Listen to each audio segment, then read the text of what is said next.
have an omni-channel platform and really sophisticated mobile connections to their consumer.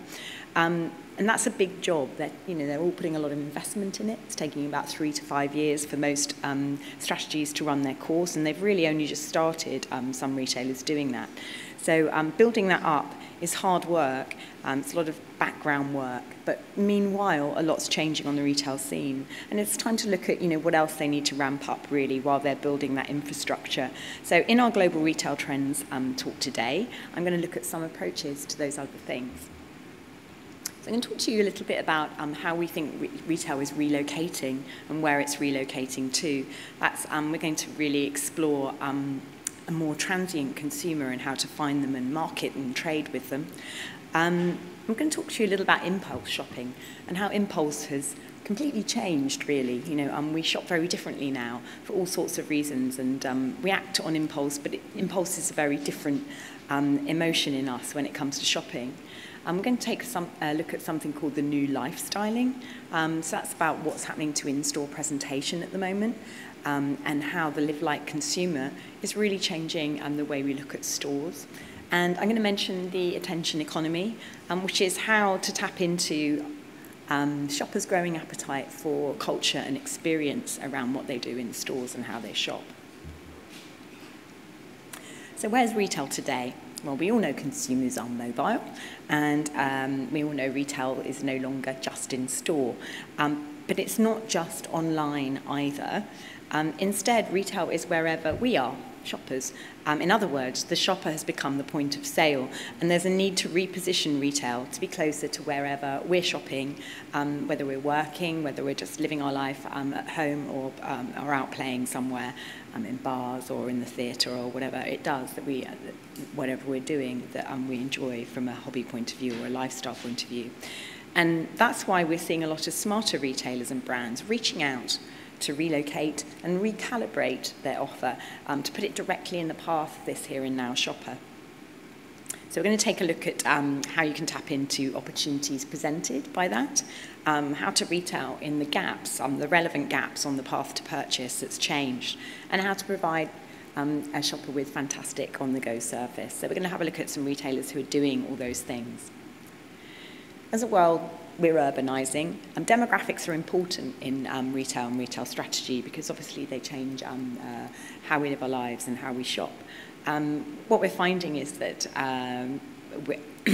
mega cities are really pulling in space, and 80% of all jobs in the US, and this is an interesting figure, are in urban spaces now. So out-of-town malls are starting to become less important to shopping. We're seeing the very big brands in places like the US, like Target and Walmart, move back into city centres, into smaller formats, reposition for this urban customer who wants sort of a hassle-free convenience to their shopping. It's important to understand the mindset of a more urban consumer and a more on-the-move consumer in order to offer them relevant product and really hassle-free convenient service. So we thought it might make sense to take a look at how retailers at the sharp end of this, in travel retail, are actually starting to capitalise on the information-rich data sets that are available to them now that really haven't been for a while. And they've got access to everything from, you know, age, gender, the purpose of trips, that non-transportation retailers really don't have at the moment and are, you know, trying to build up. And what we're starting to see here is that travel retail is coming up with some very sophisticated, tailored and service-oriented offers for the shopper that normal retail can actually learn a lot of lessons from. So in mature and developing markets, we're seeing brands relocate into untapped, on-the-go locations. This is a Starbucks train. It's actually in Switzerland. It's run by Swiss Federal Railways. But what Starbucks have done is they've basically taken 2 restaurant carriages and glued them together effectively. And it's a little commuter train that runs between the airport in Geneva and St. Gallen. It does a really great job of branding and owning a hospitality offer for an on-the-go customer. And we're calling this sort of outreach retail, putting a perfectly pitched mixture of branding and selling in front of a moving consumer. And elsewhere within transport hubs, we're seeing brands rethink service touchpoints so that they're really giving a more valuable experience to a short stay but very captive consumer. So this is Helsinki. It's a Nike permanent pop-up. So although it's summer pop-up space and it's permanent, it's flexible in terms of the stories it's telling. So where comfort for travellers is given as much footprint as their product. So you can see that visitors are sitting down. It's kind of a two-way thing. So behind it is a shop, but in front of it is where they're sitting is a really big screen that shows massive sporting events the whole time. So when we took this, they were showing a massive ice hockey tournament, and the product offer always reflects what's going on the screen. So you know, there are ice hockey team shirts, lots of ice hockey ephemera to go with that from a product point of view. And as I say, that's always changing. So if you're coming through the airport a lot, you'll be able to see that the product offer changes according to the event. And there are charging stations there, and it's a place for someone to take a little bit of time out and relax. Since the here and now shopper retail journey is very diverse, there's always potential for retailers to fill in any gaps, so to appear to them in places where it makes sense. And we like concepts such as Tom's Eyewear in New York, which is popping up in parks all over New York in the summer and just selling the sunglasses. It just makes sense. You know, you're in a park, it's sunny, you may need sunglasses. It seems really simple, but this sort of on-the-go offer is really reappearing and filling in retail gaps where you offer relevant product to a shopper at the right time in the right place. And similarly, from a winter offering, we recently saw this winter Uniqlo take over small spaces in New York subway stations and sell just their one product, the down jacket, in those small spaces when it was, you know, -10 outside. So as you came off the subway and you realised you needed another layer because it was really, really cold, you had the opportunity to buy relevant product put before you at the right time. And transit areas and airport lounges are often hard to love places, but we've seen some really interesting stuff going on. Again, this is Helsinki Airport, and we think this is a really innovative retail concept. It's called Almost at Home, and it's actually a lounge. It's a lounge where anyone can go in and pay a flat fee of €30, but the space is basically also a shop. It uses Scandinavian brands, Holster kitchenware and Artec furniture, and it's created a really fantastic lifestyle experience. For that flat fee, you can go in and do all the usual things that you might do in a lounge. You can relax, you can have a hot meal and a drink, but also everything that you see from a lifestyle point of view, if you like the cereal bowl, if you like the glasses, if you like the mug you have your coffee in, or even if you like the dining chairs you're sitting on, they're all for sale. You can buy them there and then, and they can all be shipped to your home straight away. So it's a powerful mix of marketing and retail, something that we see as a sort of new killer recipe for an on-the-go consumer, and it achieves two things. It finds that unexpected retail gap, and it capitalizes on it, and it brings product to the customer in a memorable and experiential manner.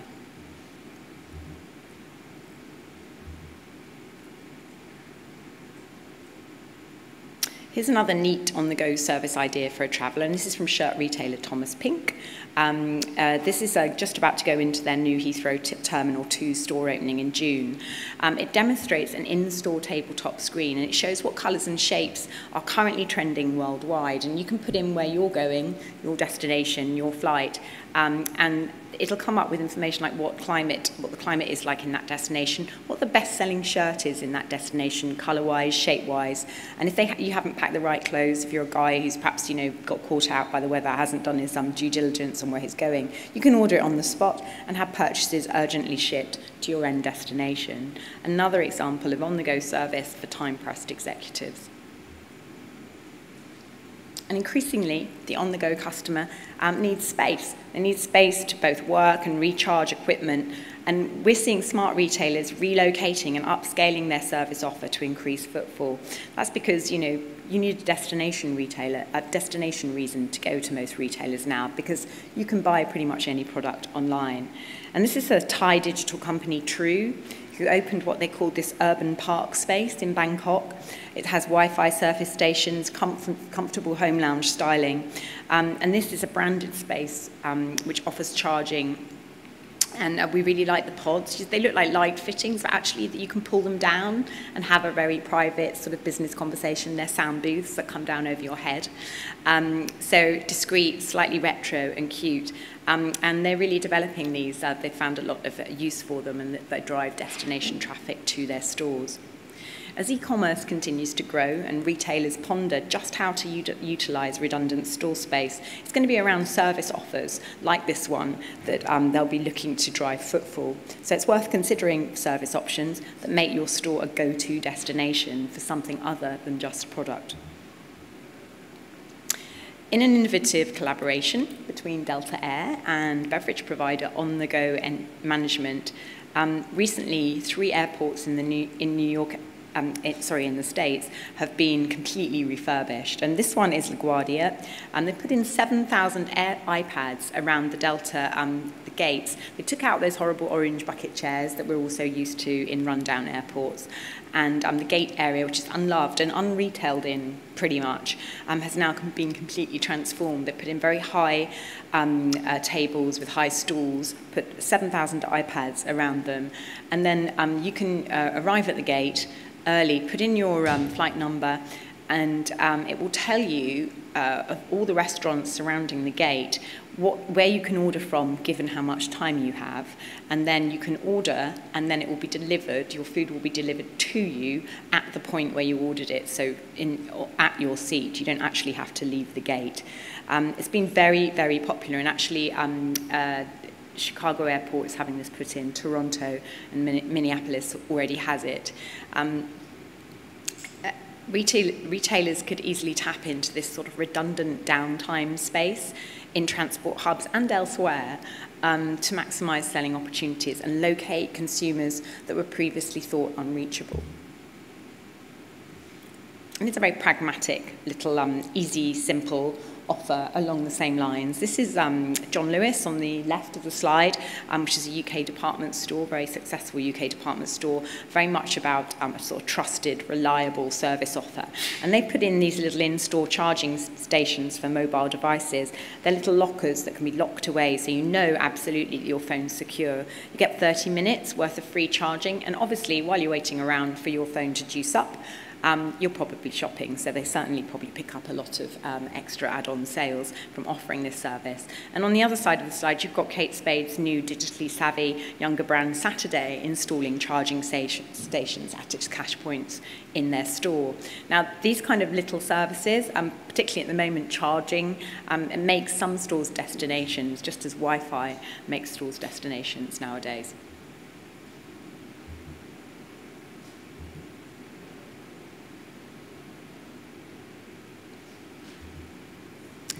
So I'm going to talk to you a little bit about impulse and why we think impulse is being re-engineered. So new retail rituals, they're changing the nature of the way we shop, and that changes the nature of impulse buying. Retailers can't any longer rely on capturing impulsive moments of shopping as they did before, because the always-on consumer is busy doing other things, which usually means looking at our mobile devices. So we don't have our heads up, we're browsing much less. We're very targeted in the way we shop, so usually we've done a lot of search before we actually go to market. So these words, search, shop and share, they're not new in any way, but what we feel is that they're changing and that there's some very big impacts around those change.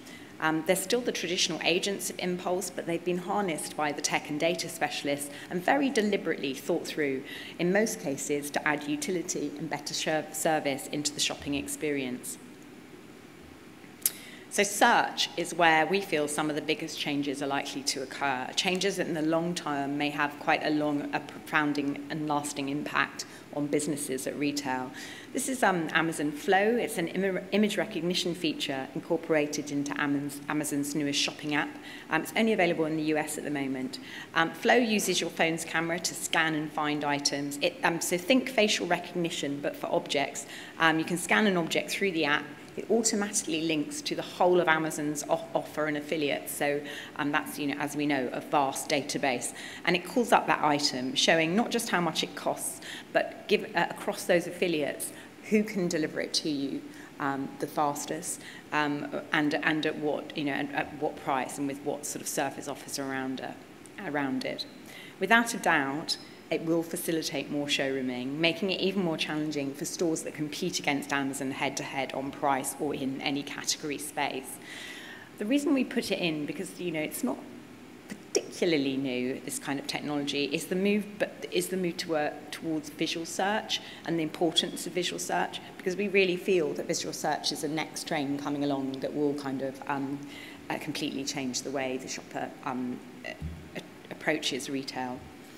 And while Amazon technologies tend to work best on things like packaged groceries and books and DVDs and video games, here's how visual searches are starting to be experimented with in our sector, the fashion sector.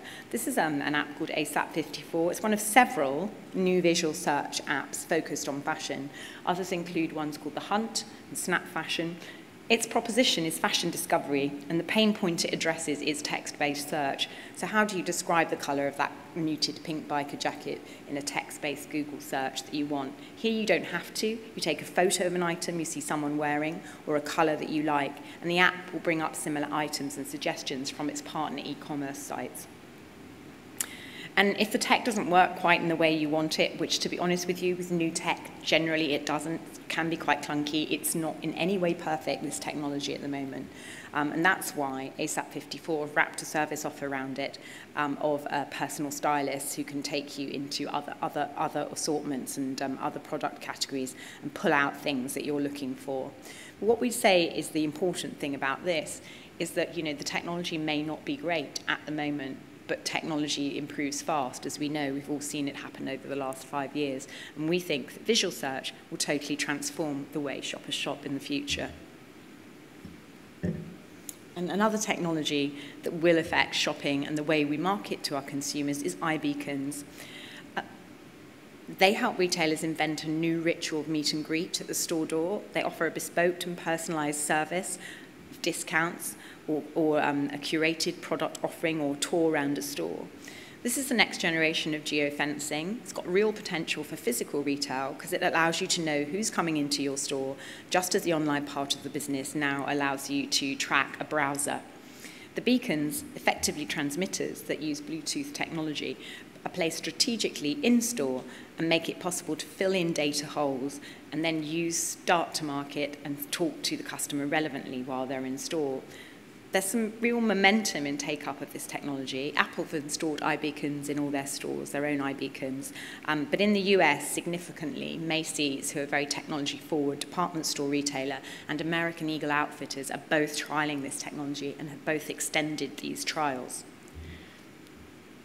So here's a little video just to explain. Hopefully it's going to work when I click it. How this technology works. The phones we carry around are pretty smart, but they can be a lot smarter.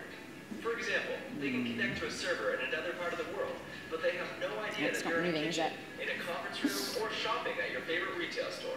They lack micro-location context, but now that's changed with Estimo beacons. They use new Bluetooth smart technology, supported by all. Right, guys, well, that doesn't move, so it's not that, and it is the sales pitch from one particular firm, so it's easier for me to talk about it probably than for you to watch the video. But what I'd say about beacons is that once you're in store and you've downloaded the app, because they're all app-based at the moment, you can get marketed at, and really it's about tipping you into purchase. So if you're spending a lot of time looking at a table, and you may have bought something with those sort of jumpers on before, and the brand has data on you, then they know probably how to tip you. What sort of offer? Is it 15%? Is it 20% that's going to make you buy?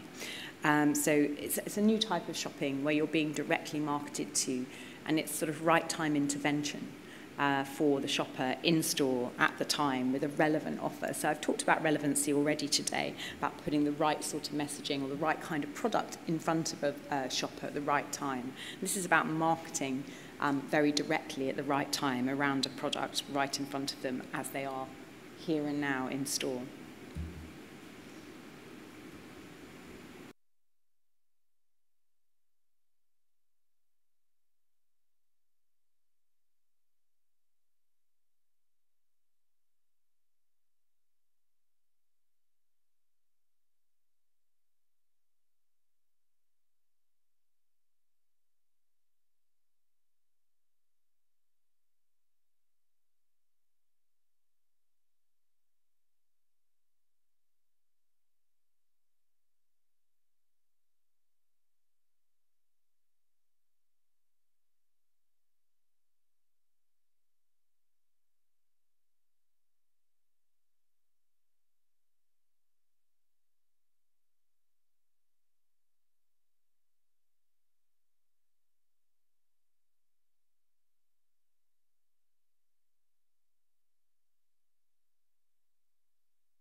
And that's curated discovery that's driving very much higher e-commerce spend. So by that, I mean really simply Pinterest, Polyvore, Instagram. And the interesting stats that are coming out of this is that, from a retail point of view, is that although social commerce buying via these sites is still really nascent and a very small part of retail, it's growing, and its profitability is the most interesting thing. So in terms of impulse, it's this kind of curated discovery that's really driving the consumer. So although Facebook still drives the most traffic in terms of social commerce, so that's you get the most click-throughs from Facebook, actually the most profitable, according to new figures from Shopify in the US, are these curated discovery programs. So the social startup Polyvore ranked highest at $66.75 per order, followed by Instagram's $65 and Pinterest's $58.95. Facebook came in at $55. So what we think is interesting about this is that we can start to see how impulse is changing in terms of online shopping, and how sort of Instagram and Pinterest are influencing the way retailers move forward. And we started to notice some very fast-thinking retailers sort of reacting to these stats. So the US value retailer Target has recently harnessed Pinterest and Instagram with their new online platform, Awesome Shop. This new shop is powered by Pinterest recommendations, and it showcases Target's best reviewed and most pinned items. It's refreshed every day, and it uses a mashup of data from Target's own online store and these two social networks. And eBay is also moving towards these curated pin boards and discoveries. So they've recently launched eBay Collections. It's a social feature that allows eBay users to build up their own Pinterest-like mood boards, featuring both auction and full-price items, all attached to eBay listings. So you can put your board together, and then you can just click through to the product and buy it. It's really highly addictive, this one, very easy to use. Taps into shopper impulse, a new re-engineered impulse, and they're already expanding it to 25 markets by the end of this year. So you can see how Pinterest-style shopping is really changing the way we shop. And the most savvy retailers are starting to bring all these elements together, sort of to really really understand this new path to purchase, this search and shopping and sharing. This is the beauty board, recently launched by Sephora. It's a Pinterest-inspired crowdsourced social platform which combines user-uploaded images of own makeup looks and videos with the option to shop the look within Sephora. It neatly solves the problem of not being able to find the exact right product to recapture the looks that you've been creating. It also allows the retailer, very important this, to play host to a continuing conversation post-purchase.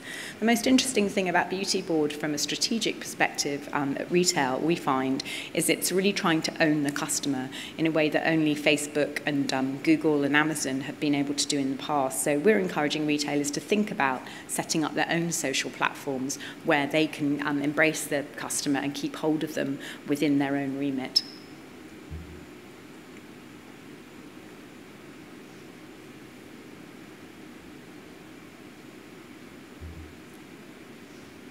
So let's look at the new lifestyling, how stores are cleaning up their stock presentation to reflect what we think is a very new lifestyle aesthetic, with a lot of our stuff moving into digital. Basically we're sort of dematerializing our possessions, and we're really starting to see the effect of this take hold on store design. There's a lot of cleaning up going on in store design recently, a lot of clarity, a lot less clutter. And so lifestyling, as we've, from a retail point of view, has always been about sort of eccentric, curated collections, propping, creating a sort of mood in store via sort of mixture of an eclectic assortment of goods. But what we're finding now is there's a lot more clarity moving into assortments and both the design and fixtures in space. So this is a store called Katie Has a Loft in Taipei, which targets a very busy female consumer, about 30 plus, in a clearly edited one-stop shop. It offers lifestyle, fashion and art, but it's very much free of props and very light on inventory. So it's really reflecting the way an urban consumer living in a smaller space, very much digitally enabled, is really sort of decluttering their life and their possessions. It's a trend we're seeing both in luxury and mid-market, and particularly from a store design point of view, where sight lines are being cleaned up and the floor space particularly is being decluttered to the point of sparseness. This is the UK brand Hobbs. It's a middle market brand. It's applied this look to its new London flagship with a really open plan layout, very simplistic, angular features, giving a strong visual clarity to the offer. And this, again, is how mass market retailers are trying to create the same deal, but obviously have the business problem of needing to sell high volume because their goods are that much more cheaper. So what are mass market retailers doing? Well, Gap recently did the launch of their new lived-in collection, and what they're tending to do is try and create a clear space within a busy store. So this is lived-in. It's a modern lifestyle concept launched recently in its Fifth Avenue, New York store to complement the first collection from its new creative head, Rebecca Ray. It's a store within a store, a sort of pop-up lifestyle space. It even sells magazines, and it acts as a very refreshing break in navigation from that main store footprint that's quite heavy on stock. It's really about creating a simple aesthetic, allows a clearer view of a certain type of stock, maybe a particular range. It's a moment of clarity within a very busy store space. And finally, within this sort of store design section, let's see how stores are using their interiors as vehicles for communication. Storytelling has always been around in retail, but now with the trans-seasonal selling, where 70% of a lot of collections doesn't have a season attached to it at retail, people want to buy things that will be useful to them all year round. Event selling around the seasons is becoming harder and harder. And what we're seeing is a lot of retailers mining new visual connections with the consumer to tell different types of stories with their product assortment. This is Sauver le Monde des Hommes. It's in Paris. And their sort of approach to merchandising is to take a male icon and then merchandise the store every 2 months around that male icon. So it could be an artist, could be a musician, but they take a sort of hero and then they merchandise the whole offer around that person. It's very much about providing another reason to go to a store other than just product. This is ELLERY, their new store in Hong Kong, follows a similar regularly changing theme. It's thematically merchandised. It's designed around a different theme every 3 months, which suits the collection on sale. Again, so it's not seasonal in that sense, although there will be seasonal product within the offering. It's very much about telling a particular story. This is about France and the Provençal area, which was the inspiration for their spring-summer range. It's very much based around markets and a market product and market merchandising.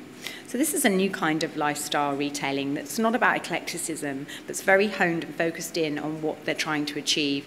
And it's really trying to tell a story. It's almost like visiting an exhibition rather than visiting a shop. And it's targeting a customer who lives within, like, their life within that mindset. And in our final section today, we're looking at the encroachment of art and culture into retail spaces. Art is a really big business at the moment, being driven by emerging markets with lots of money. And over the past few years, we've seen a real growing consumer mindset where art and culture is valued, and a customer is increasingly time-pressed, digitally stressed, and looking for more meaningful connections with culture. And as shoppers move around urban environments, they're on the lookout for off-the-moment, real-time cultural experiences that really justify the input of their time and make them feel good about shopping. So let's not forget that people remember experiences much more than they remember product. And that's difficult for us as in the fashion community because we're product-obsessed. If purchasing is combined with an interaction that feels more worthwhile, then shoppers go away feeling good and wanting to talk about that interaction. For retailers to leverage this desire, they need to grab the customer's attention. So we're going to look quickly about being closer to culture, creating creative retail moments, and a little bit about a cultured consumer. Quick step back.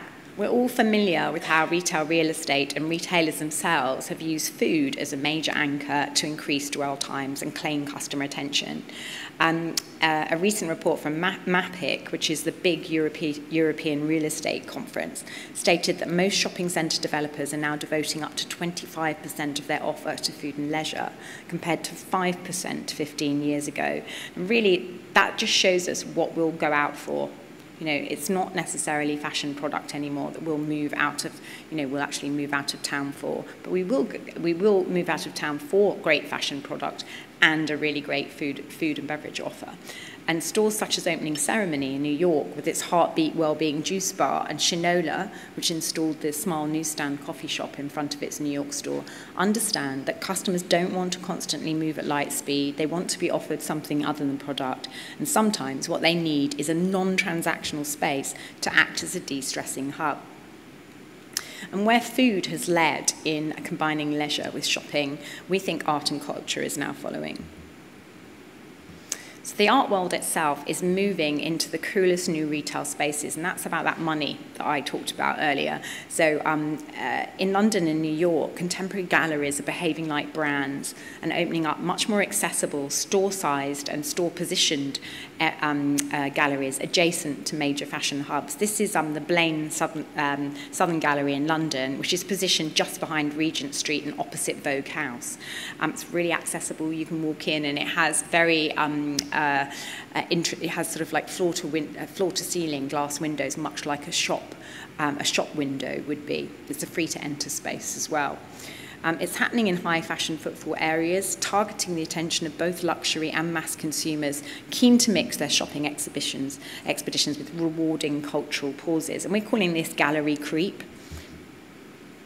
And retail is capitalising on this cultural connection by moving closer as well to gallery spaces to leverage this kind of footfall and mindset. So in Paris, we've seen the department store Galeries Lafayette backing a new art foundation space in the Marais. And Printemps, the Parisian department store, has expanded for the first time in 30 years. And the location they've chosen is under the Louvre, so right next to, you know, the biggest art and culture draw within that city. It has a central alley entrance space, which is visible to the museum visitors, and this space will host temporary exhibitions on a rotation. And the product available in the store around that space is all merchandised and being designed with exclusive connections to whatever the art pop-up is within that space. So the takeaway for retailers here is that it might be time to ask if your retail adjacencies are giving off the right cultural vibes. Now, culture for brands differs. So culture for some brands may be Monet, but culture for another brand may be you know, the latest TV program. You have to work out what works from a cultural point of view, but it's culture that is really driving footfall for most businesses at the moment. And it's a trend that we're seeing happening in Asia too, where artistic workshops and gallery spaces lead the way in anchoring some new lifestyle retail hubs. A younger generation is searching for non-traditional destinations to hang out in and make their own. In Shanghai, secluded workshop spaces such as the Jonas Design Studio are very popular examples of these new, what we would call art adjacency developments.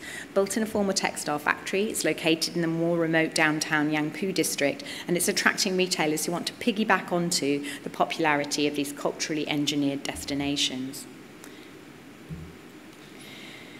And as with every retail trend today, what better place to show off your close to cultural connections than with an arty selfie?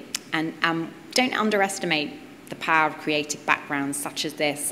This was Yayoi Kusama, the Infinity Mirrored Room at the David Schwimmer Gallery in New York. And I've used this slide because I really wanted to reinforce the fact about footfall and how to drive footfall and how culture is driving footfall. At one point last year, this was the most Instagrammed location in the city. So I think the takeaway here is make sure that creative spaces in your store enable shoppers to do some closer to culture storytelling of their own. So it may be as simple as that, just creating somewhere that the customer wants to talk about and take a selfie on and upload it. Or it may be about linking up with these massive cultural events at the right time to make a connection with your shopper. And smaller creative moments really fill the shopper with surprise and delight. This is a very fun pop-up that really made consumers happy at Chinese New Year at the East Point City Shopping Mall in Hong Kong. Customers simply fed their newspaper, old newspaper, into a pop-up printer, and within 30 seconds, out came a freshly printed, recycled design suitable for use as holiday-themed wrapping paper.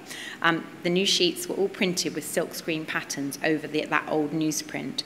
So it was a great creative reward. It made people feel better because it encouraged recycling, and a very flexible concept, we feel, that gave delight, but also could be event branded for any retail trading time of year. So you could see that happening at Easter or at Christmas, and very much something that could encourage return store visits. And high street fashion brands are linking up with art galleries too, to offer consumers access to culture rather than product, with art event giveaways becoming the new sort of gift bag freebie. So at Topshop's Autumn Winter 14 catwalk, I thought it was really telling that the free tickets for the upcoming Matisse show at Tate Modern were offered to their VIP guests in place of the more usual beauty launch product giveaway. So we expect to see more of this cultural currency being traded as brands seek to align themselves with a new consumer mindset. And this is the cultural equivalent of an in-store coffee shop. This is what it looks like for retailers at the sort of upper mid-market level. This is Club Monaco's quite new and timely named Culture Club. It's a library-style dwell space that forms the heart of its new Fifth Avenue flagship in New York. It's inspired by the brand's very popular Tumblr, which we thought was interesting in itself, which was created to post cultural highlights that inspire the brand's designers. And they've now put that sort of inspiration into a physical space because it was so popular. It offers opportunities for dwell time again, brand collaborations, as well as offering a meet-up space for customers in Fifth Avenue. Just a quick recap then on what I've been talking to you about today. It's all about relocation for an on-the-go shopper. So you're putting the relevant product in front of the shopper at the right time to tip them into an impulse buy. Are you finding the gaps that are in downtime for a shopper and trading in them? Can you offer great on-the-go service anytime, anywhere? Watch out for visual search and the impact of that in the next few years. It may completely revolutionize the way we shop. Tie up that search, shop and share conundrum.